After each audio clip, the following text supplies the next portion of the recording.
So a lot of people like to do the leaning cable lateral raise. And I admit, this exercise looks sick, but there's no real reason to lean. I'm leaning here and I'm changing the resistance profile of the exercise so that I create a 90-degree angle with my arm and the cable around the mid-lengthened position. But if I just stop leaning, I take a step over to the right, I get the same 90-degree angle at the same mid-lengthened position of the deltoid. So there's no real reason to lean. You could just stand up.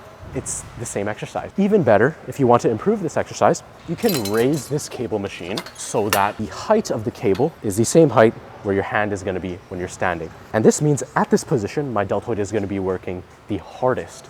So now we're doing lengthened position work, which is really beneficial because it's a variation of the dumbbell lateral raise, which usually works the deltoid in the shortened position.